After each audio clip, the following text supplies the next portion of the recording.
এই বলতো, বাঘ মামার ডাব গাছে কিন্তু অনেক ডাব ধরেছে। মামা তো এতই কিপ্টে যে নিজেও খায় না আর আমাদেরও দেয় না। এভাবে ডাবগুলো পচে যায়। ঠিক বলেছিস, আজ রাতে গিয়ে ডাবগুলো চুরি করে নিয়ে আসবো। সঙ্গে ওই বানরটাকেও নিতে হবে, সে খুব সহজে গাছে উঠতে পারবে।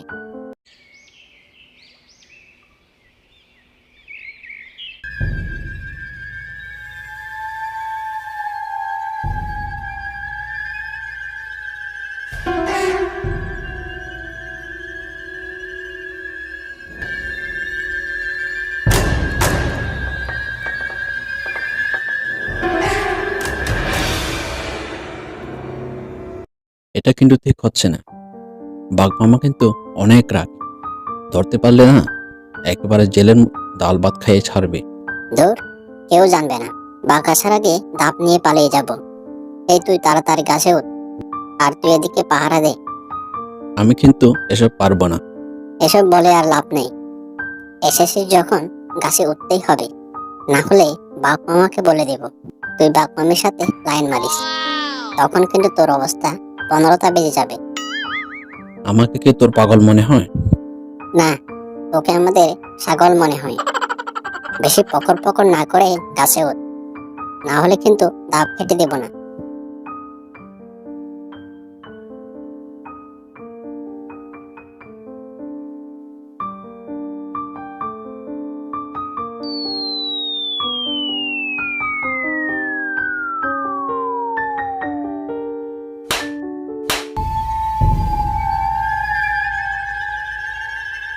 আরে, এত রাতে কে? মনে হয় পাজে শিয়ালগুলো ডাব চুরি করতে এসেছে। এক্ষুনি পুলিশকে কল করছি। এই আস্তে কর, নইলে ধরা পড়ে যাব।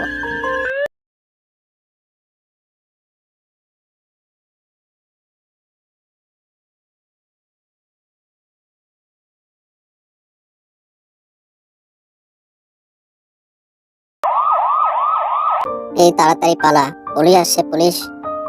এই আমাকে ছেড়ে যাস না।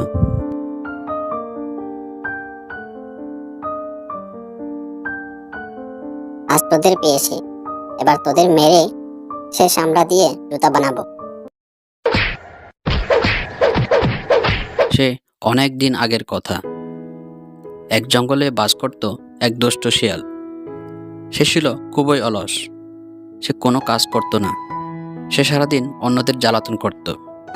আর সে জঙ্গলে বাস করত এক বাঘ। সে ছিল অনেক পরিশ্রমী। প্রতিবারের মতো এবার সে কলা চাষ করেছিল। কিন্তু একদিন দুষ্ট শিয়ালের নজর পড়ে বাঘের কলা বাগানে। এরপর সে বলে, আরে, আমার এত বড় ক্ষতি কে করলো? নিশ্চয় ওই পাজে শিয়ালটার কাজ। গত বছর আগ দিইনি বলে এবার আমার কলা গাছগুলো নষ্ট করে দিল।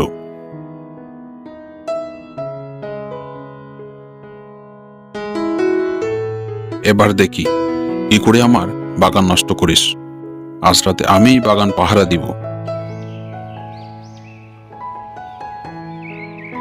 রাত হতে সে পাজে শিয়ালটি সেখানে চলে আসে আর বলে, বাঘ মামা তো দেখছি আবারও কলা চাষ করেছে।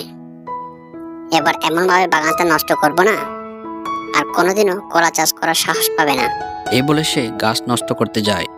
তখনই বাঘ শিয়ালকে লক্ষ্য করে শত পাথরের টুকরা ছুঁড়ে মারে।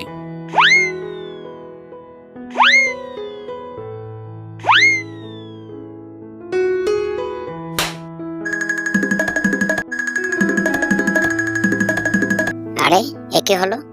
এখন তো কেউ নেই, কে পাথর ছুঁড়ে মারবে? মনে হয় ভুল কিছু দেখেছি।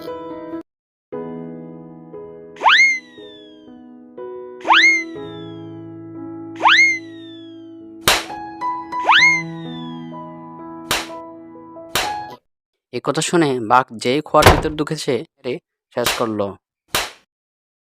বাঘ কিনা মামা আর শিয়াল কিনা ভাগ্নে, তাই দুজনের মধ্যে বদ্ধ ভাব। শিয়াল একদিন বাঘকে নিমন্ত্রণ করলো, কিন্তু তার জন্য খাবার কিছুই রাখলো না। বাঘ যখন খেতে এলো তখন তাকে বলল, মামা, একটু বসো। আর 2-4 জনকে নিমন্ত্রণ করেছি, তাদেরকে নিয়ে আসে। এই বলে শিয়াল চলে গেল। আর সে রাত্রেও ফিরল না। বাঘ সারা রাত বসে থাকলো। সকালবেলা শিয়ালকে বকতে বকতে বাড়ি চলে গেল। তারপর একদিন বাঘ শিয়ালকে নিমন্ত্রণ করলো। শিয়ালের তাকে খেতে দিল মস্ত বড় বড় হাড়, আর এক একটা লোহার মতো শক্ত। শিয়াল বেচারার 4টে দাঁত ভেঙে গেল, তবুও সে হাড়ের একটু চিবিয়ে ভাঙতে পারল না। বাঘ ওইরকম হাড় খেতে খুব ভালোবাসে। সে মনের সুখে পেট ভরে হাড় চিবিয়ে খেল আর বলল, কিরে বাঘনে, পেট ভরলো তো? শিয়াল হাসতে হাসতে বলল, হ্যাঁ মামা, আমার বাড়িতে তোমার যেমন পেট ভরেছিল, তোমার বাড়িতেও আমার তেমনি পেট ভরেছে। মনে মনে কিন্তু তার খুব রাগ হলো।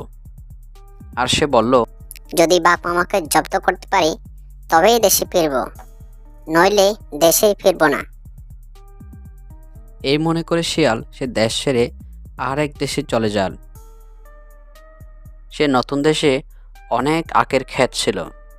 শিয়াল সেই আখের ক্ষেতে থাকতো আর খুব করে আখ খেত। যা খেতে পারতো না ভেঙে রেখে দিত। চাষিরা বলল, ও এমন করে আমাদের আখ কোন দুষ্ট শিয়াল ভেঙে রেখে দেয়, বেটাকে এর সাজা দিতে হবে। এ বলে তারা ক্ষেতের পাশে একটা ফাঁদ তৈরি করলো। কাঠ দিয়ে ছোট ঘরের মতন ফাঁদ তৈরি করতে হয়। তার ভিতরে কোনো জন্তু ঢুকলে তার দরজা আপনা আপনিই বন্ধ হয়ে যায়। তখন সেই জন্তু ফাঁদের ভিতরে আটকা পড়ে। চাষিরা যখন ফাঁদের কাজ করছে, শিয়াল তখন হাসছে আর বলছে, আমার জন্য না, মামার জন্য। এমন সুন্দর করে মামা থাকলেই ভালো হয়।